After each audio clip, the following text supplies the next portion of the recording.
Então, uma boa noite a todos, com a graça e com a paz do Senhor. Esta terça teológica, este é o segundo momento, na verdade, que nós estamos ministrando sobre o mesmo tema, a soberania de Deus, agora pensando no aspecto acerca da vontade humana. E nosso estudo está sendo baseado naquele livro bastante conhecido, é o livro Deus é Soberano, de A.W. Pink, né? O Pink, muito conhecido dos irmãos. Este aqui é o livro, só relembrando aqui, né? É o livro de pesquisa principal, né, do Arthur Alton Pink, onde ele escreve muito acerca deste tema, a soberania de Deus. Então, ele foi um ministro do Evangelho e pregou, na sua época, em Estados Unidos, Inglaterra, e foi um escritor, né, um puritano, e muito da sua obra foi mais reconhecida após a sua morte. E aí nós temos os seus escritos, nós temos as suas obras, que são muito lidas hoje. E o tema de hoje, também baseado em um dos capítulos do seu livro, sobre a soberania de Deus e a vontade humana, queremos iniciar lendo introdutoriamente o texto de Filipenses, capítulo 2, versículo 13. E aí já dar as boas-vindas a todos nesta terça teológica, nesse momento especial da Igreja Batista Shekinah aqui em Mirassol. Filipenses capítulo 2, versículo 13, assim diz a palavra do Senhor. Porque Deus é quem efetua em vós tanto o querer como o realizar, segundo a sua boa vontade.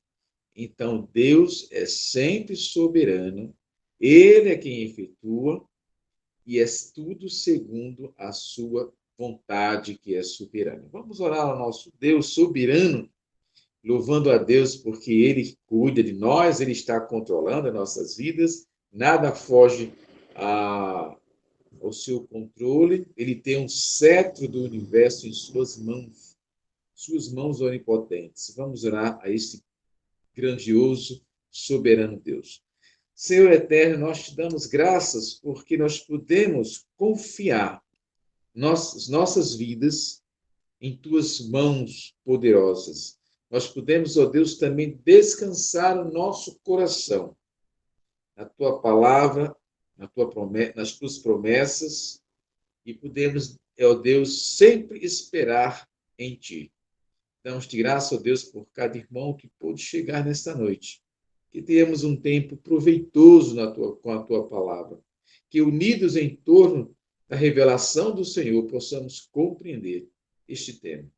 A tua bênção, ó Deus, também por toda a tua igreja, por todos aqueles que gostariam de estar presentes, mas não podem, por todos aqueles também que poderiam, mas não desejam, que assim o Senhor possa estar falando aos seus corações, para que possam se voltar à palavra do Senhor e assim serem edificados dia após dia. Pedimos a tua orientação por esse momento e a tua bênção em nome de Jesus. Amém.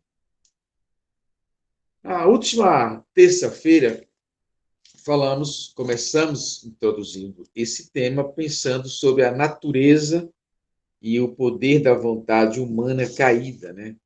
Essa natureza e essa vontade do homem que foi caída e que, depois da sua queda, ainda assim existe aquela ideia popular que é muito ensinada na maioria das igrejas hoje, que este homem ele é dotado de livre-arbítrio, ou seja, de que ele tem o poder de escolhas e que, no caso, para a salvação, ele coopera com o Espírito Santo de Deus.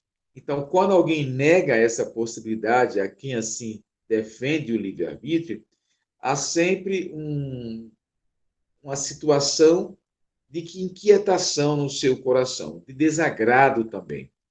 Mas a própria palavra de Deus vai nos dizer, em Romanos 9, que assim, pois, não depende de quem quer ou de quem corre, mas de Deus usar a sua misericórdia, colocando sempre nas mãos potentes de Deus a decisão.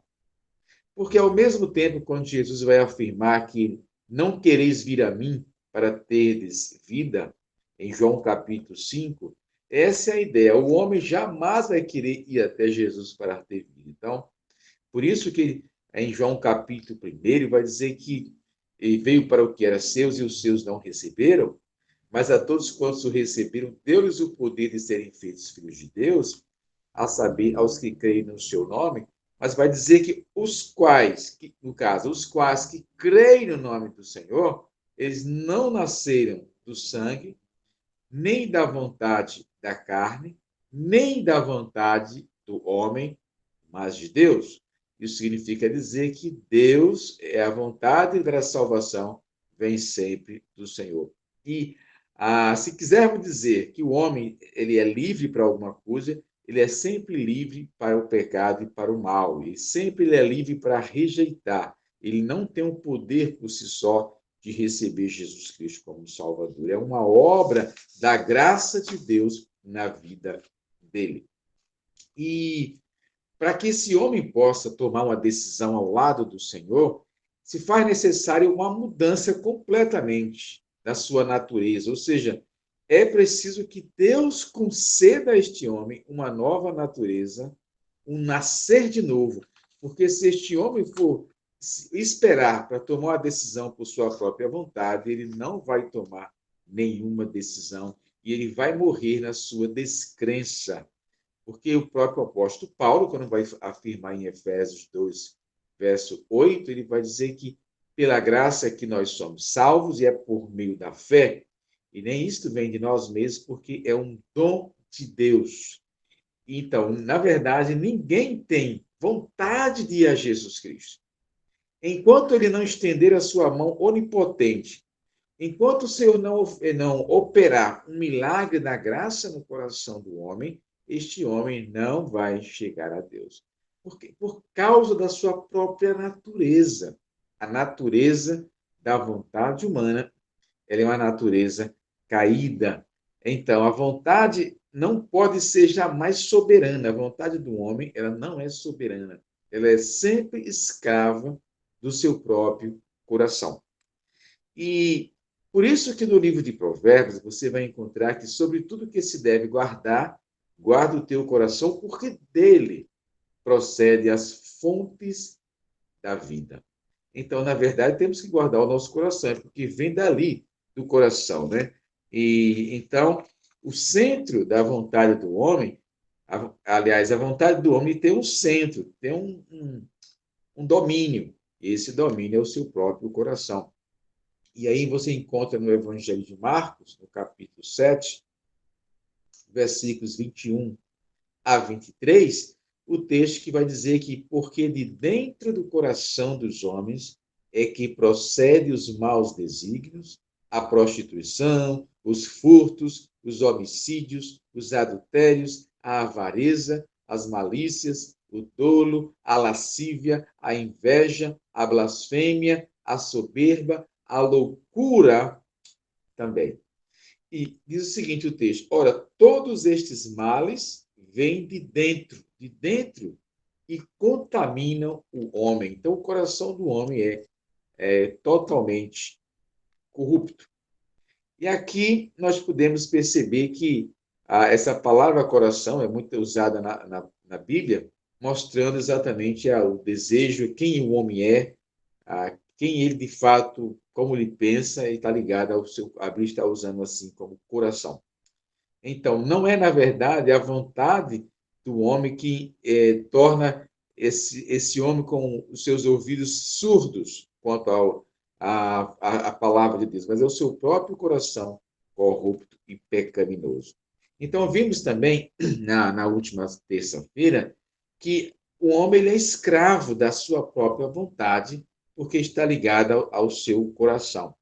E é por isso que nós entendemos aqui a ideia quando nós olhamos os aspectos de três homens diferentes.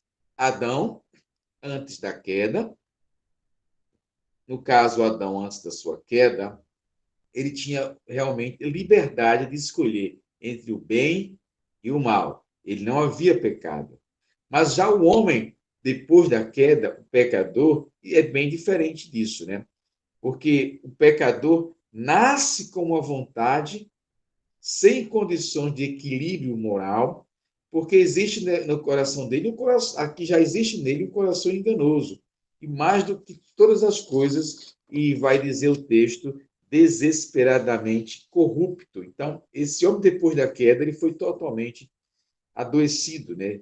Totalmente contaminado pelo pecado. Diferentemente de Jesus, que era completamente santo desde o ventre da sua mãe. Não, antes, porque quando nós olhamos o texto de Lucas, que vai dizer que antes de Cristo ter nascido, o que foi dito a Maria?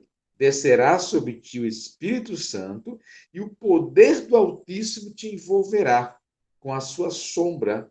Por isso também o ente santo que há de nascer será chamado Filho de Deus. Então, note bem, o ente santo que há de nascer. Então, Cristo não se tornou santo após o seu nascimento, mas ele sempre foi absolutamente santo. Então, a vontade de Jesus Cristo não estava condicionada a um equilíbrio moral, isto é, ele tinha poder para decidir para pecar ou não pecar, não de forma alguma. Ele era o ente santo, ele era o eterno Deus soberano, então não poderia pecar jamais. Então, algumas pessoas, quando observam o texto da tentação de Jesus, parece que entende que ali o diabo tentou Jesus, ele tinha a possibilidade de cair naquela tentação. Não. Ele nos ensinou como vencer a tentação, mas jamais ele poderia tentar, porque ele é o ente santo, né? Ele é eterno, ele é o Deus. A sua divindade não passou a existir, sempre existiu. Então não tinha jamais como ele cair em pecado. Então isso é bom bem lembrar, né? E o homem, ele não é livre, ele não tem liberdade de escolha, porque, embora não haja nada de fora que o faça pecar, ele peca por causa do seu próprio coração, ele está ligado a essa natureza pecaminosa, como falamos, da mesma maneira como a lei da gravidade, que empurra tudo para baixo. Qualquer coisa que soltarmos vai cair. É a lei da gravidade. E só permanece de pé se alguma força externa segurar. Mas tudo vai ter que cair mesmo. Assim, a lei do pecado derruba o homem sempre, a não ser que Deus soberanamente sustente este homem. Ele vai cair sempre no pecado. Então, o pecador é livre, mas livre para quê? Ele é livre numa só direção. Ele é livre para cair, ele é livre para pecar, mas jamais ele tem a decisão de buscar ou de escolher a Deus, né? Por quê? Porque o homem ele é escravo do pecado, é o que vai dizer o texto de Romanos, capítulo 6, versículo 20, porque quando eres escravo do pecado, estavas isentos em relação à justiça. Então, Romanos 6 e 20 vai nos ensinar que o homem é escravo do pecado, ou seja, ele não pode ser, ao mesmo tempo, servo ou escravo da vontade dele e escravo do pecado. Ele, não, ele, por causa do coração que o governa, o coração que o domina, ele sempre vai tender para o mal. Então, ele é livre para o quê? Para praticar o que dá prazer a ele, né? A não ser quando Deus refreia esse homem. O seu prazer é sempre cair no pecado. Essa foi a mesma questão que é muito antiga, na verdade. O pensamento da questão da liberdade humana ou da servidão da vontade, essa discussão é muito antiga, né? Já no quarto século da era cristã, havia o pensamento agostiniano e o pensamento pelagiano. O pensamento agostiniano, que acreditava e que acredita no pecado original, que acredita que na predestinação, na eleição, na escolha de Deus para com o homem, ele vai colocar esse ponto de vista, mostrando que o homem ele é totalmente corrupto, depravado por causa do pecado original. Já o pensamento pelagiano vai dizer que não, o homem nasce sem pecado. Ele peca, mas ele já nasce sem pecado. E essa discussão que trouxe nos tempos mais recentes a questão do calvinismo e do arminianismo. Então, o calvinismo ligado a Agostinho, agostinianismo, pelagianismo, o arminianismo ligado ao pelagianismo, né?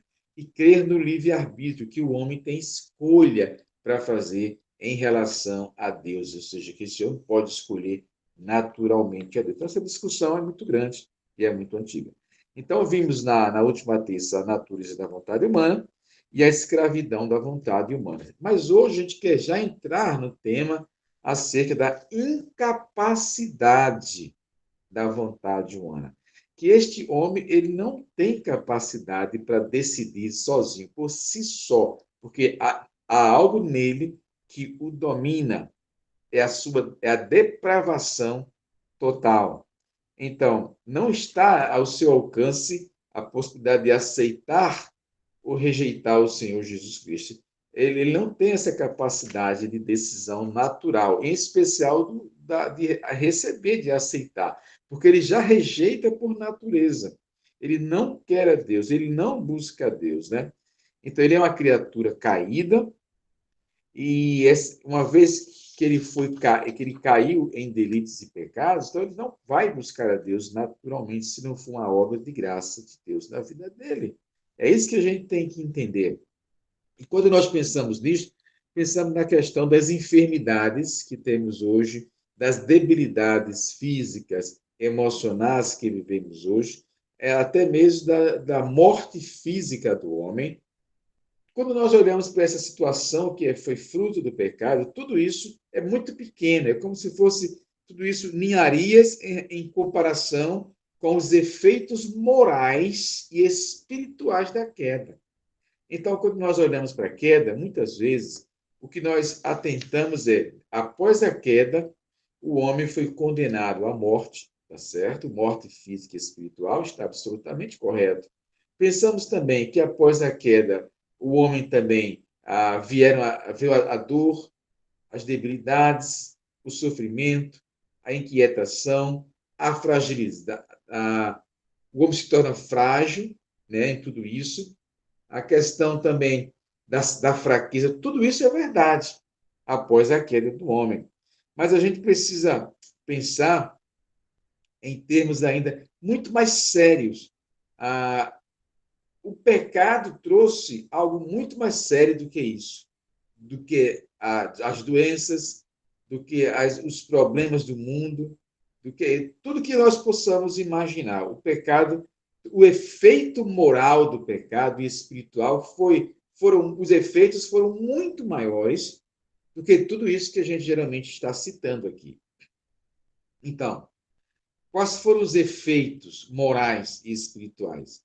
Morais, o homem é totalmente depravado moralmente, a sua natureza é caída. Espiritual, o homem já nasce morto em delitos, em pecados, já nasce com o seu espírito morto, precisando de vida.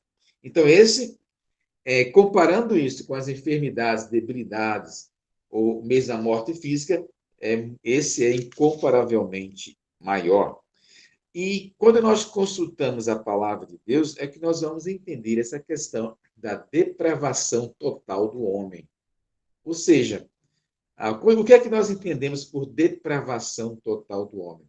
O que é que se entende por esse termo na teologia, né? Depravação total do ser humano? A ideia dessa expressão, depravação total pequena, é que o homem ele é escravo do pecado. Ele é prisioneiro do diabo em corpo, alma e espírito.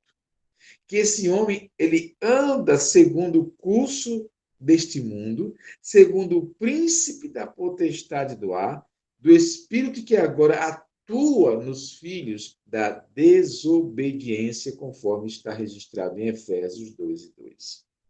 Então, por isso que é tão grave essa questão do homem. Ele é depravado. Ele é moral e espiritualmente caído, né? Então, o homem não pode fazer aquilo que ele gostaria de fazer. Há certas incapacidades morais que o paralisam por causa do pecado. E, nesse caso, ele não é livre, pelo contrário, ele é escravo do pecado e ele é escravo de Satanás. Se ele não consegue se libertar por si só, obviamente, Somente uma obra do Senhor é que pode fazer com que este homem seja liberto. E olha só, quando nós olhamos o que Jesus estava falando aos judeus em João capítulo 8, verso 44, João capítulo 8, verso 44, Jesus vai dizer algo muito forte, muito sério mesmo, e Jesus já estava aqui muito sério quando ele falou isso. Em João 8:44, ele disse o seguinte: Vós sois do diabo, que é o vosso pai, e quereis satisfazer-lhe os desejos. Então, se os judeus estavam pensando que eram filhos de Abraão, por nascimento, por natureza, sim, mas de coração, não. O que Jesus Cristo estava dizendo a eles era o seguinte: olha, vocês estão totalmente caídos, vocês estão debaixo do domínio do diabo. E é muito sério quando Jesus fala isso. Vós sois do diabo, que é o vosso pai. Então, note que ele diz o seguinte: nós temos por pai Abraão, nós temos por pai o próprio Jeová, Deus, o Deus Jeová, Yahvé. Mas, Senhor, não, quem é o vosso pai é o diabo, porque vocês querem satisfazer os seus desejos. Então, foi um discurso, uma palavra muito dura do Senhor. Note que o pecado penetrou, o pecado permeou todo ser humano, o pecado cegou o entendimento do homem, o pecado corrompeu seu coração, o pecado alienou sua mente em relação a Deus, e a vontade do homem não escapou a esses efeitos. Porque se o pecado tivesse tocado em tudo na vida e não tivesse tocado na vontade do homem, seria algo muito estranho. Ora, se o homem ficou cego no entendimento, se o homem não consegue buscar a Deus por si só, se o pecado que permeou o coração, penetrou na vida do homem, cegou seu entendimento, corrompeu seu coração, alienou sua mente em relação ao próprio Deus, será então que, diante de tudo isso, a sua vontade escaparia aos efeitos do pecado? De forma nenhuma. A vontade não estava blindada. Porque se a vontade não foi totalmente corrompida, como as demais coisas, é como se tivesse alguma coisa para blindar a vontade do homem. O pecado não atingiu essa vontade. Não faz sentido, né? A vontade humana está sob o domínio de Satanás. Portanto, o homem não é livre. O coração é enganoso, diz a Romanos capítulo 3, versículo 11, o coração é enganoso, mais do que todas as coisas e desesperadamente corrupto. Por isso que o Romanos vai dizer 13, 11, não há quem busque a Deus. Mas por que não há quem busque a Deus? Porque essa é a ideia. Porque o coração do homem está desesperadamente corrupto. Então, guarda isso aí no coração. Bom, quando nós pensamos em tudo isto, o que é que nós podemos trazer ainda mais prático? Será que o entregar-se a Deus está ao alcance da vontade humana? Será que o homem, totalmente depravado, totalmente corrompido, morto em delitos e pecados, não busca a Deus por si só? Será que ele pode se entregar a Deus? Isso aí está de acordo com a vontade dele próprio, ou seja, entregar-se a Deus está ao alcance da vontade do homem? Vamos pensar nessa pergunta com outras questões, com outras perguntas. Por exemplo, pode uma coisa limpa surgir de uma coisa suja? É possível que uma coisa limpa venha surgir de uma coisa completamente suja? Outra questão: aquilo que está sob o domínio do pecado pode dar origem àquilo que é puro e santo, ou seja, está todo dominado pelo pecado. E ainda assim ele pode dar origem ao que é puro, ao que é santo? É claro que não. Para que a vontade de uma criatura caída, para que a vontade de uma criatura depravada possa subir em direção a Deus, é necessário que lhe seja aplicado o poder do alto, o poder divino. E esse poder vai vencer as influências do pecado, as quais procuram arrastar o homem noutra direção. Então, foi necessário, é necessário o poder do Senhor para mudar esse coração corrompido. Então, o homem não escolheu a Deus por si só, tá? Porque o próprio João, capítulo 6, versículo 44 e versículo 65, você pode abrir em João, capítulo 6, versos 44 e 45. Vamos lá para esse texto, né? João, capítulo 6, verso, os dois versos falam a mesma coisa. João 6, 44 e João 6, 65. Olha o que o Senhor está dizendo aqui. Ninguém pode vir a mim, se o Pai que me enviou não o trouxer. De novo, ninguém pode vir a mim. Ninguém é ninguém, né? Se o Pai que me enviou não o trouxer, e eu ressuscitarei no último dia. O que significa pensar aqui? É que ninguém vai a Deus por livre e espontânea vontade, a não ser, como ele diz, ninguém pode vir ao Pai, a mim se o Pai não, ninguém vai, eu não vou a Cristo por vontade própria. O próprio Deus trabalha para que haja uma mudança de atitude no meu coração. Por si só, o homem não vai tomar a decisão, ele não vai ao Senhor, não vai a Jesus, a não ser que o Pai o leve. E João capítulo ainda 6, versículo 65, João 6, 65, olha o que está escrito. E prosseguiu, por causa disto, é que vos tenho dito, ninguém poderá vir a mim, se pelo Pai não lhe for concedido. Então, Jesus trata essa discussão aqui acerca dessa verdade e ele vai fechando o assunto, repetindo a mesma temática, mostrando que o homem não vai a ele, não se entrega a ele se não for uma obra de Deus na pessoa do seu Espírito Santo. Agora, quando nós pensamos nisto, pensamos também que a vontade ela não é soberana. A vontade humana não é soberana. Ela é serva, ela é escrava, porquanto ela é influenciada, ela é controlada pelas demais faculdades do homem, né, humanas.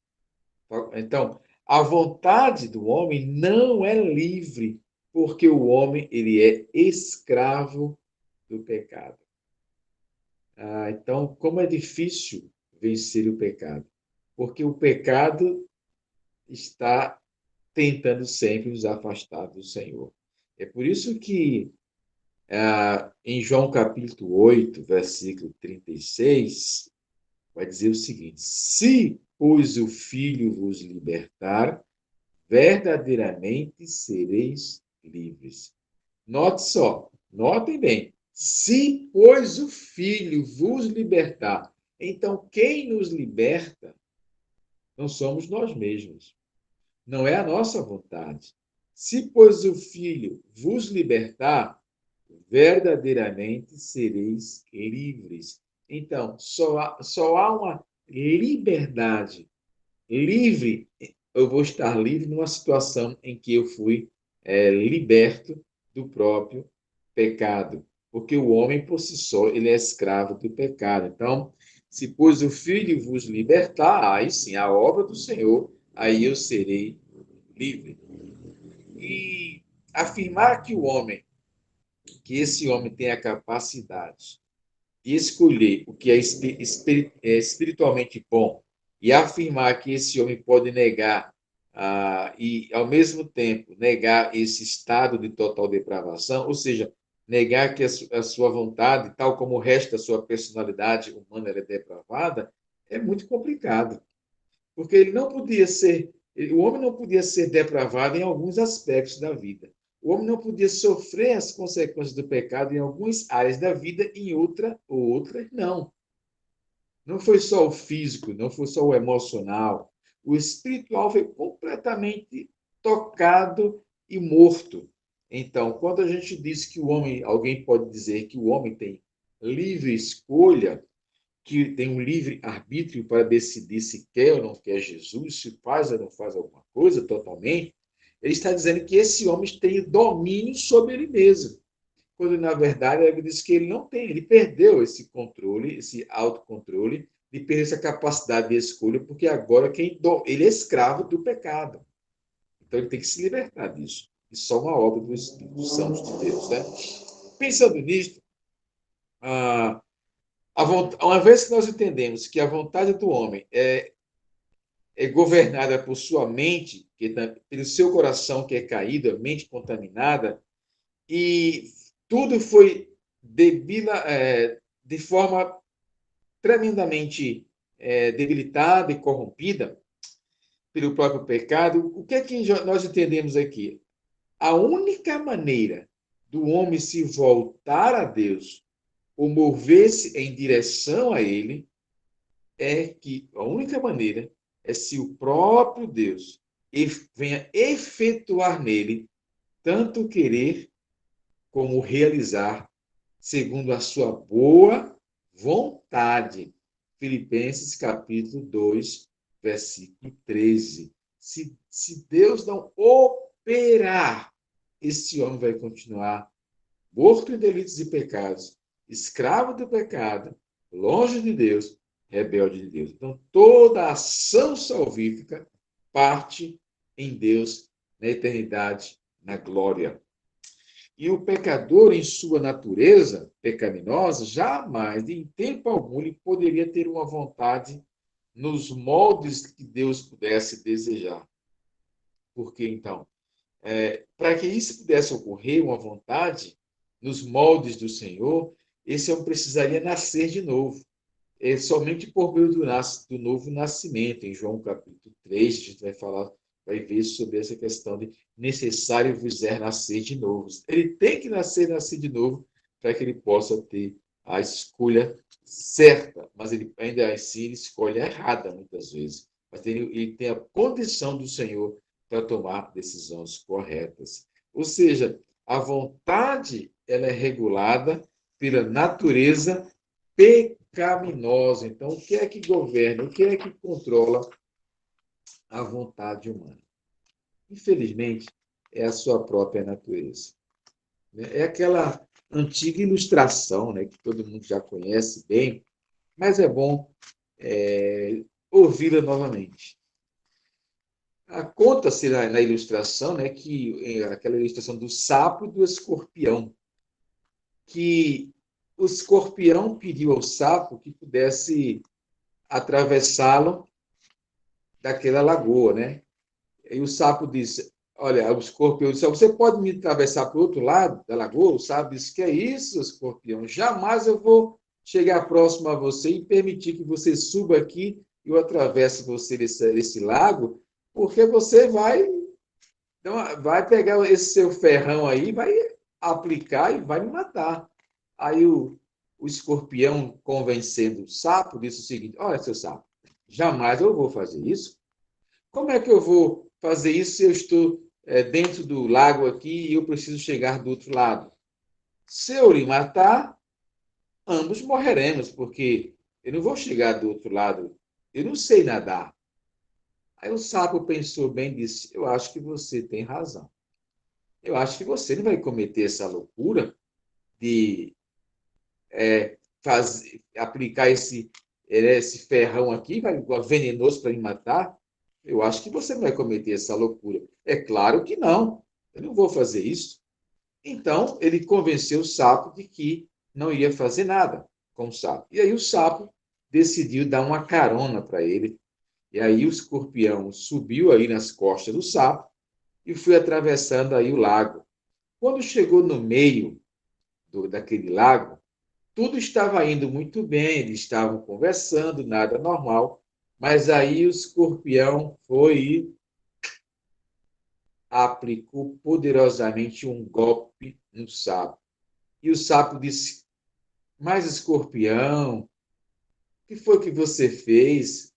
A gente não tinha combinado que você não podia fazer isso comigo? Aí o escorpião disse: Olha, seu sapo, sinto muito, mas esta é minha natureza. Esta é minha natureza. É exatamente isso. Quando nós olhamos para o homem, é a nossa natureza pecaminosa. Por mais que o homem vá escolher por livre vontade própria, ele vai escolher para o mal, a não ser que algo novo ocorra neste homem. Quando ele é retirado do seu coração de carne, né? Ele vai receber um novo coração, na verdade, né? Quando ele, aquele coração de pedra, duro, recebe esse novo coração, uma nova natureza, este homem é transformado. Se não houver a habitação do Espírito Santo de Deus no coração do homem, ele vai sempre escolher para o mal. E para este homem, nascido de novo, escolher o que é correto, ele precisa obedecer, ele é orientado pela palavra, ele tem o Espírito Santo, ele precisa dizer, ele tem agora como dizer não ao pecado, mas sempre em luta, porque ele não está longe da presença do pecado, mas ele não pode deixar que o poder do pecado domine sobre ele, porque ele vai viver na presença do pecado. O pecado está aqui ao nosso redor, ao nosso derredor. Todo canto tem pecado. Mas eu não preciso permitir que o poder do pecado domine sobre minha vida, porque agora eu tenho o poder do Espírito, o próprio Espírito Santo e o poder do Espírito Santo que em mim habita. Então, eu ainda não estou livre da presença do pecado, mas eu estou dia após dia lutando, né, por obra do Espírito, para me libertar desse poder do pecado que tenazmente me assedia, né? Agora, é óbvio que nós já fomos completamente livres da, da culpa desse pecado, né? Da consequência desse pecado, nós já fomos libertos, que é a morte eterna. Então, algo que aconteceu no passado é que, por meio da obra do Espírito Santo de Deus, nós estamos livres da condenação do pecado. Mas ainda estamos lutando, né, contra esse domínio do pecado, contra essa força que o pecado quer nos afastar de Deus, e futuramente, na eternidade, é que seremos completamente libertos da presença do pecado. Nós não estaremos mais presentes, porque não há pecado no céu, mas foi a obra do Senhor na nossa vida. E quando nós pensamos acerca de coisas que são indispensáveis para que o pecador seja salvo, o que é indispensável? O que é que eu realmente preciso e não posso viver sem isso? Como o pecador pode ser salvo? Como? Quais são as coisas que são indispensáveis para que uma pessoa, para que o pecador, ele seja salvo? São três. Em primeiro lugar, é necessário que Deus Pai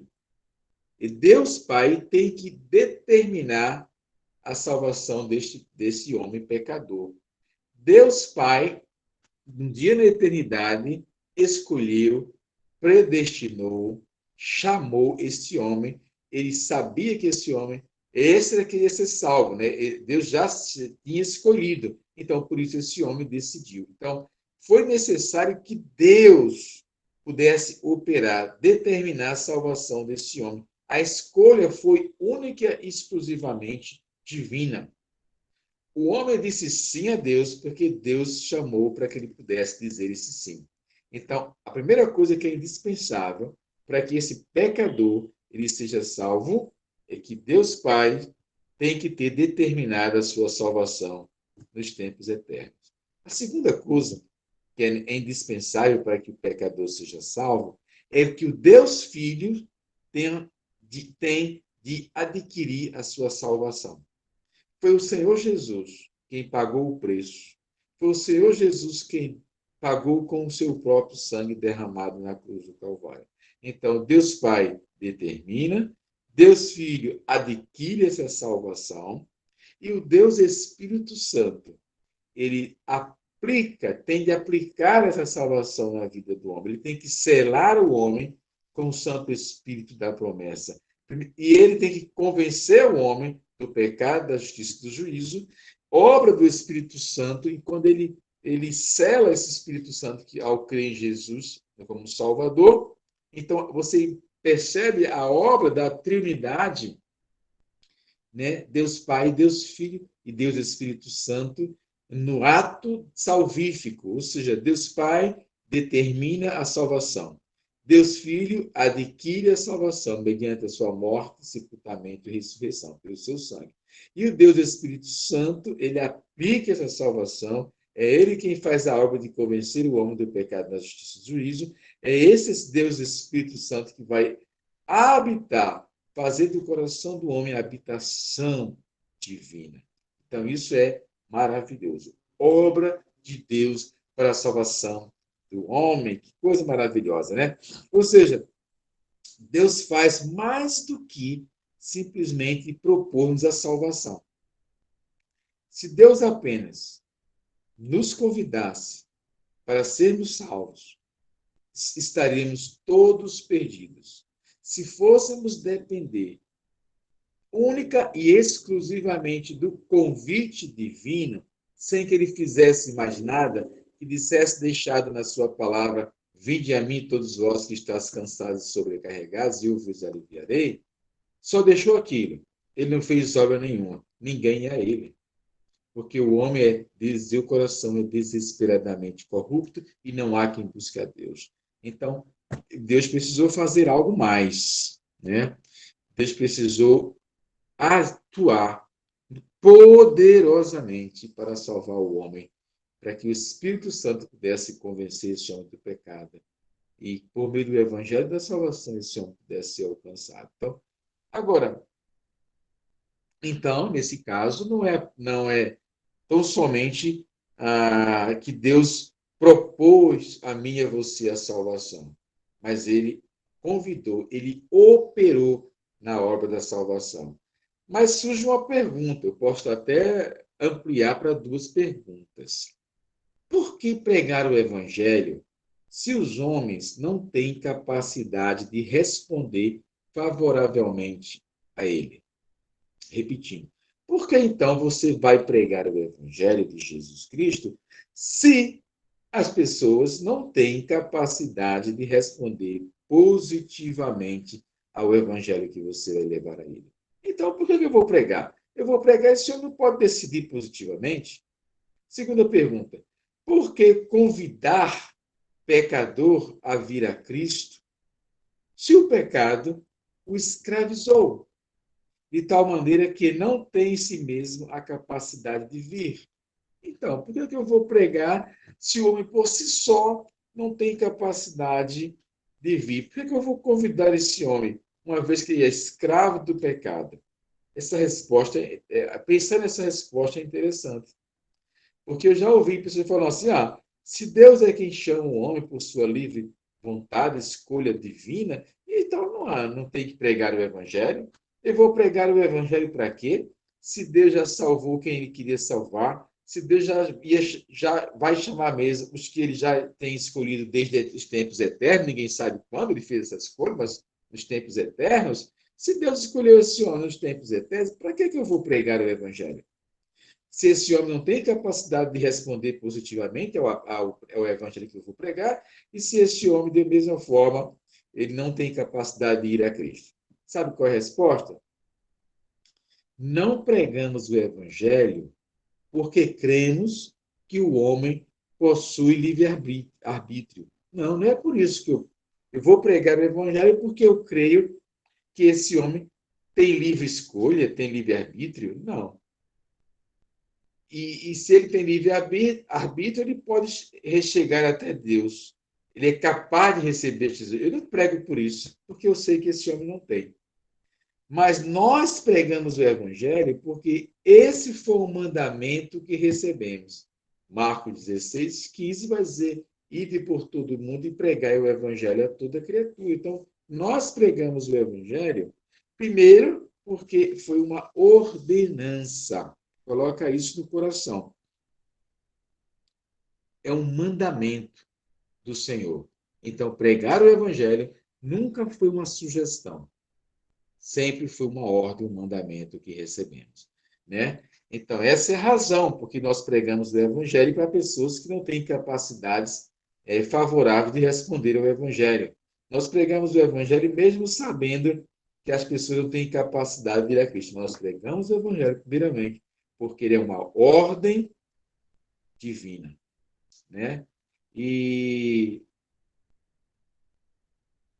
notem que quando o apóstolo Paulo escreve a sua primeira carta aos Coríntios, no capítulo 1, versículo 21, capítulo 1, versículo 21 da carta primeiro aos Coríntios, ele vai dizer assim: aprove a Deus salvar aos que creem pela loucura da pregação. Vejam que eu destaquei aqui essa pequena frase, loucura da pregação. Porque diz, aprove a Deus salvar aos que creem. De que maneira? Pela pregação do Evangelho, que ele chama aqui pela loucura da pregação. Porque os judeus achavam aquilo estranho, os romanos também achavam que o Evangelho era muito sem sentido, muito sem lógica, muito estranho. É loucura esse negócio. Crer nessa mensagem é algo maluco. Mas diz, aprove a Deus salvar aos que creem pela loucura da pregação. Então é por isso que nós pregamos o Evangelho. Mesmo que para alguns esse negócio de maluco, esse negócio de louco pregar o Evangelho, entregar um folheto, compartilhar, esse negócio sem sentido. Parece que é para quem não tem o que fazer. Não. Porque se for para o extremo dizer assim, eu não prego o Evangelho porque Deus já sabe os que serão salvos e já escolheu, portanto, eu não vou pregar. Pregar para quem? Se Deus já vai salvar os que já vão, os que serão salvos. Não. Nós pregamos o Evangelho porque foi uma ordenança. Nós pregamos o Evangelho porque aprove a Deus salvar essas pessoas pela essa pregação louca, essa loucura da pregação. É ordem e só foi por meio da pregação do Evangelho. Então, por isso que pregamos o Evangelho. Não é por outra razão. Então, o Evangelho ele é por nós pregado, não porque nós cremos que os pecadores têm em si mesmos o poder de receber a Jesus Cristo como Salvador. Não, não é por isso que pregamos.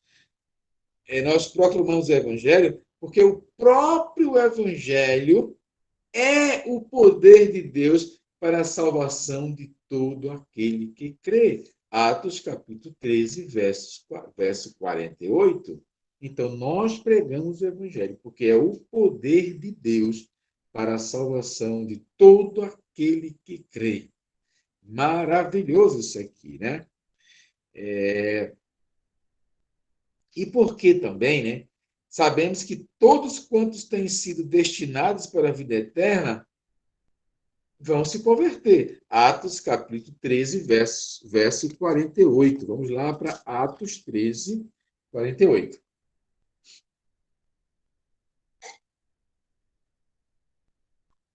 Atos 13, 48.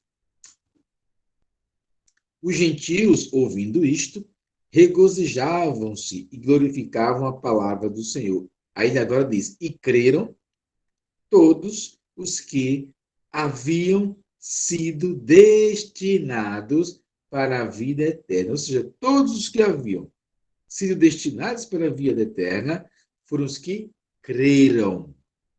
Então, desde a fundação do mundo, foram destinados para a vida eterna, e eles creram mediante a pregação do Evangelho, da palavra de Deus, né? E é bom entender isso, que foi no tempo do Senhor, no tempo determinado do Senhor, que ele salvou a mim e salvou a você. Então, isso é maravilhoso. A obra de salvação veio do alto, veio dos céus, veio da graça de Deus sobre a minha vida. Porque pensando na vontade minha, na vontade do homem, jamais eu iria buscar a Deus, porque a minha natureza pecaminosa tende a me afastar do Senhor. Mas o Espírito que em mim habita, ele me acusa do pecado quando eu peco, ele me faz voltar à palavra por causa da obra regeneradora, transformadora, que habita em nós. O Espírito Santo é o Deus que habita em você. Isso é fantástico, maravilhoso pensar nisso. Então, quando nós pensamos na confissão de fé dos batistas da Filadélfia, por exemplo, eles registraram o seguinte: o homem, por sua queda no estado de pecado, perdeu totalmente qualquer capacidade da vontade no tocante a qualquer bem espiritual que acompanha a salvação. Por conseguinte, o homem natural, inteiramente hostil ao bem e morto no próprio pecado, não pode, por suas próprias forças, converter-se ou preparar-se para tanto. Então, esse é um parágrafo de um texto chamada Confissão dos Batistas da Filadélfia, né? Então, por si só, por causa da queda do homem, ele não tem como buscar o nosso Deus, porque esse homem está morto em delitos e pecados. Ele é inteiramente hostil às coisas de Deus, ele se afasta das coisas de Deus, ele não busca a Deus, ele não quer a Deus, ele é um rebelde contra Deus, ele é inimigo de Deus, ele é o inimigo da cruz. Mas Deus soberanamente o escolheu para a salvação e usou os meios que nós temos para levar a salvação a este mundo pecaminoso. Então, guarda aqui essa realidade acerca de vontade. Ou seja, que o homem, a sua vontade foi completamente corrompida. Que a sua vontade natural sofreu por causa do pecado e que precisou haver um milagre poderoso da graça de Deus operando em mim e me libertando do império das trevas, do pecado que tenazmente nos a seguir. Então, houve a obra de Deus no nosso coração. Não merecíamos nada. Vontade humana, não tínhamos vontade. Porque não há quem busque a Deus, não há quem. Não há, humanamente falando, o homem não vai procurar a Deus. Então precisávamos de um mover de Deus por nós, para nós e para o nosso bem eterno. Precisou a obra de Deus. Então é isso. Quando nós pensamos na soberania de Deus, quando nós pensamos na vontade humana, entendemos que o que está governando o coração, o homem, é o seu próprio coração. Uma vez convertido, uma vez nascido de novo, ele tem possibilidades, por causa do Espírito Santo, de dizer não ao pecado, de fugir do pecado, de não permitir que o pecado escravize sobre sua vida. Não escravize, não destrua sua casa, o seu casamento, sua família, seus amigos. Então precisamos fugir de tudo aquilo que nos afasta de Deus e nos aproximar de tudo aquilo que nos traz para mais perto do Senhor Jesus Cristo. Então, espero que você tenha compreendido essa doutrina tão importante para as nossas vidas, né? E vou deixar aqui aberto para alguma contribuição, uma pergunta, uma colocação, uma reflexão, né, que possa ser colocada para nós. Deixar aqui aberto para vocês refletirem sobre essa temática. Alguém gostaria de participar? Fique à vontade.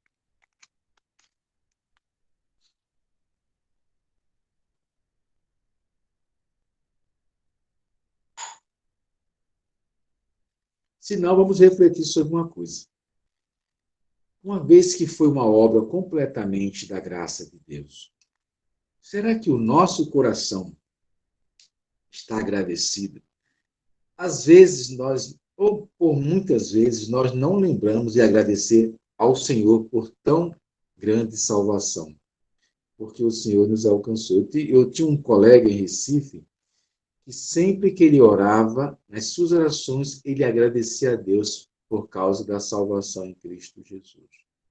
Então, a sua oração sempre tinha um pequeno momento de gratidão pela obra do Senhor Jesus Cristo, de salvação. Aí o Felipe aqui colocou uma pergunta, deixa eu abrir aqui, Felipe, só um pouquinho uma colocação. Felipe colocou aqui, ó, sem dúvida o homem natural, mesmo reconhecendo a lei natural divina, não consegue se salvar. Mesmo, de fato, mesmo que o homem ele conheça a mensagem da salvação, porque quantas pessoas ouvem o evangelho, né?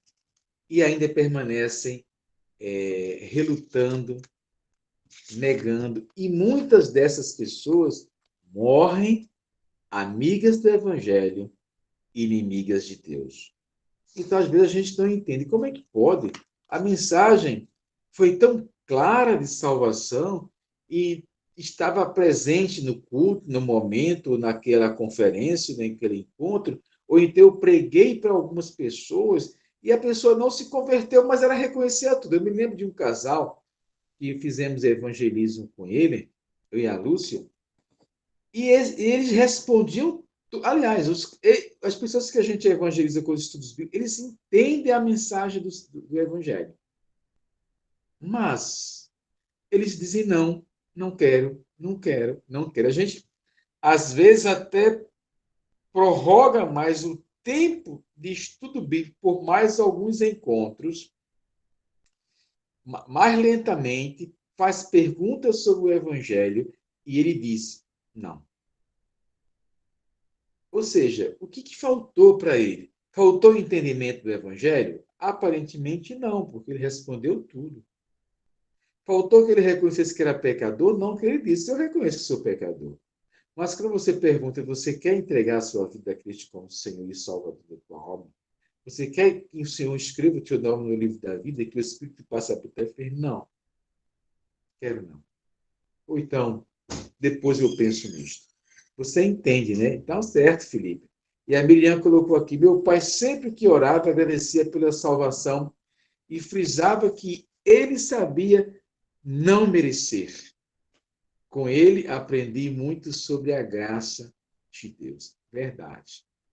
Que coisa boa, seu pai deu essa oportunidade de agradecer pela salvação. Esse meu colega é um exemplo também, como seu pai, assim, um grande exemplo. Agradecia por tão grande salvação. Nós não merecemos nada, se não fosse a obra de Deus. Agora, o que é que eu vou fazer? Pregar o evangelho, porque ele é uma ordem divina e a salvação vem pela loucura da pregação, por mais louco que possa parecer para as pessoas. Mas é só a maneira que Cristo, que o Senhor colocou. Pregue o evangelho, porque o evangelho é o poder de Deus para a salvação de todo aquele que crê. A pessoa pode não crer, mas é só o caminho para crer, é por meio pelo poder, pelo evangelho, com o seu poder salvífico. Amém. Graças a Deus. Mais alguma contribuição, mais alguma colocação sobre esse aspecto? Pode colocar um texto, pode falar também, né? Fica à vontade. Então, estamos aqui avançando nessa oportunidade de aprender esse assunto tão relevante. Uma coisa que eu sempre gosto de pensar também, pastor, é a respeito de que a gente prega o evangelho pelo privilégio de termos sido escolhidos por Deus para a salvação e para transmiti-la aos outros. Uhum. Sempre lembrando de que se a gente não fizer isso, as pessoas que vão ser salvas, elas não vão deixar de ser salvas. Elas vão, de alguma forma, ser encontradas. por alguém. O Cristo disse que até as pedras clamarão se os seus se calarem. Sim. Né? Então, isso prova que essas pessoas não vão deixar de ser alcançadas porque eu me recuso a pregar. Quem vai perder o privilégio sou eu. Exato. É um privilégio, irmãos, é um privilégio muito grande levar a mensagem de salvação. Por mais pecadores que sejam as pessoas, que nós achemos que elas não podem chegar a Deus, mas esse evangelho transforma esses corações duros, pecaminosos, terríveis. Porque nós éramos assim também, éramos rebeldes, mas o Senhor nos alcançou e nos salvou.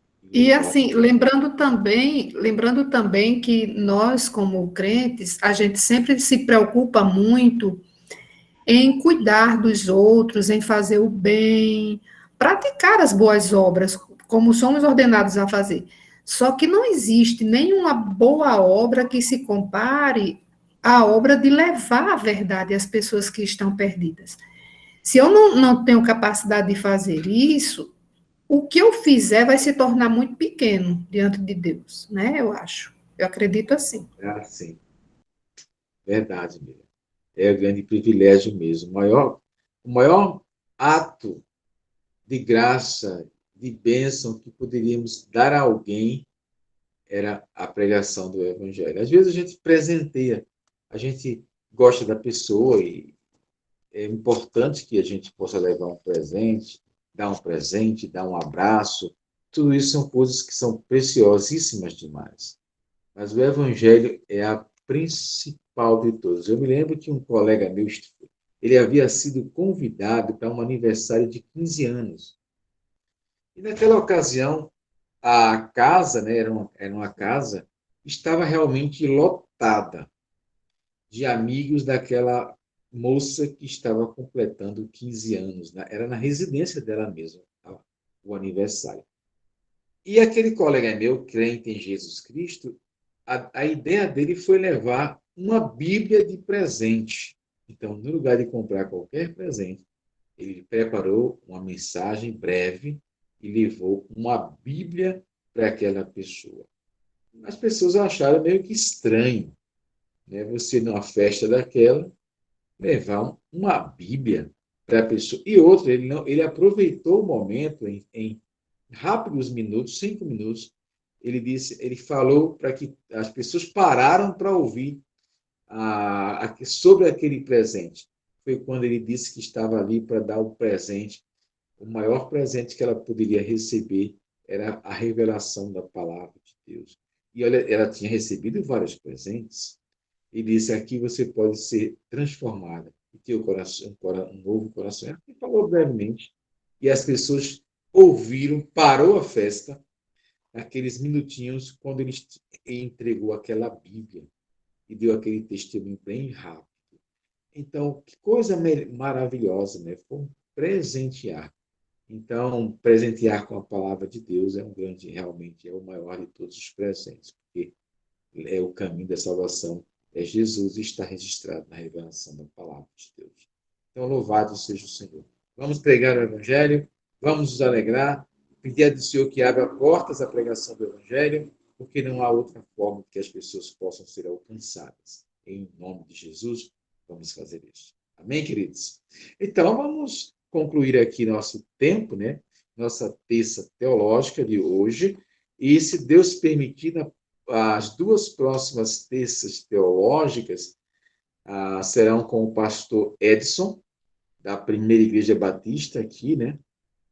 Que fica ali na Avenida 2, a Presidente Bandeira, ali, né? E ele vai falar sobre o tema sobre o luto. Tema muito importante, né? Tem muitas pessoas nesse tempo pandêmico que têm vivido ainda uma saudade muito grande, mas também não só pela pandemia mesmo, mas pela morte dos entes queridos. Então, ele vai falar sobre o luto nessa perspectiva bíblica. Então, é importante que depois que a gente anunciar, você convide pessoas para participarem dessa próxima terça, as duas próximas terças teológicas. Tá bom? Então, vamos orar como forma de gratidão por tão grande salvação. Senhor, te louvamos por esse momento na tua presença, por cada irmão que pôde participar.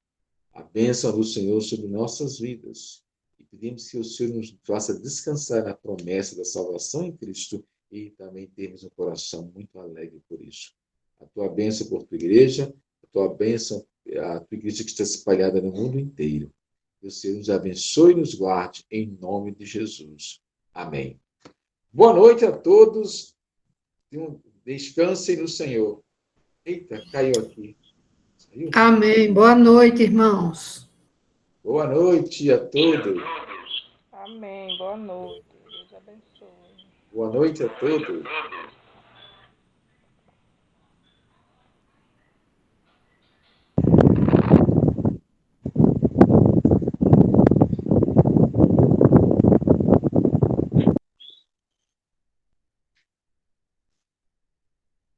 Boa noite, pastor. Boa noite, Lúcia. Olá, boa noite a todos. Deus abençoe vocês.